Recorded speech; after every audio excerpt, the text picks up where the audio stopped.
नमस्कार. सहज ज्योतिष या कार्यक्रमात आपले स्वागत आहे. सामुद्रिक शास्त्रात झोपण्याच्या पद्धतीनुसार व्यक्तिमत्व व भविष्याबद्दल काही गोष्टी स्पष्ट केल्या आहेत. झोप म्हणजे केवळ शरीराला विश्रांती मिळते असा समज आहे.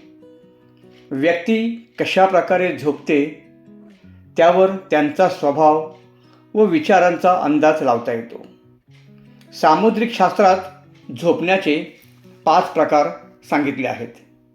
प्रकार पहिला, जे लोक बाजूला वळून झोपतात त्यांच्यावर शनी व शुक्राचा प्रभाव असतो.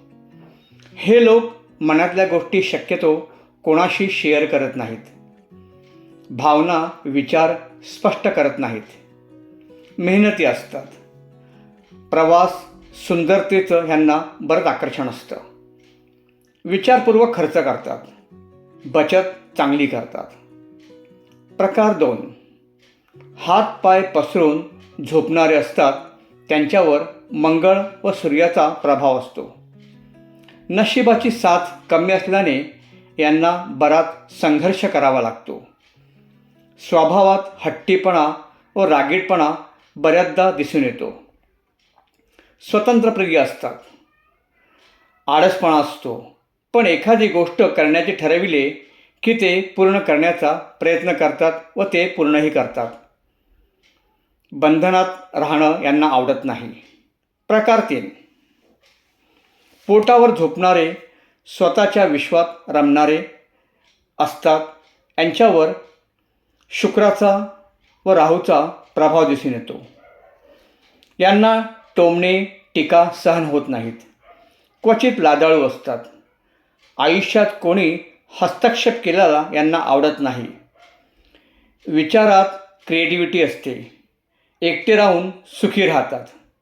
प्रकार 4, पाठ सरळ करून झोपणारे, शिस्तप्रिय, प्रत्येक गोष्ट वेळेवर करतात. यांच्यावर सूर्य व शनीचा प्रभाव दिसून येतो. कायद्याचे पालन करतात. वेळेवर काम पूर्ण करतात. दुसऱ्यांचं चांगलं करण्याचा पूर्ण प्रयत्न करतात. आपलं कर्तृत्व व आपली जबाबदारी पार पाडतात. प्रकार 5, काही लोक यांना झोपायला फार आवडतं. यांच्यावर शुक्राचा प्रभाव असतो. मन मोकळे, सहज शांततेत झोप काढतात. सौंदर्यप्रेमी, आनंदाने जगतात. बऱ्याचदा आळसपणा असतो, त्यामुळे जबाबदारी टाळतात. साधे दिसतात, तेवढे मनाने स्वच्छही असतात. एक उत्सुकता म्हणून आपण हा झोपेचा प्रकार पाहिला. आवडल्यास लाईक, शेअर व सबस्क्राईब करा ही विनंती. पुन्हा भेटू पुढील भागात. तोपर्यंत नमस्कार.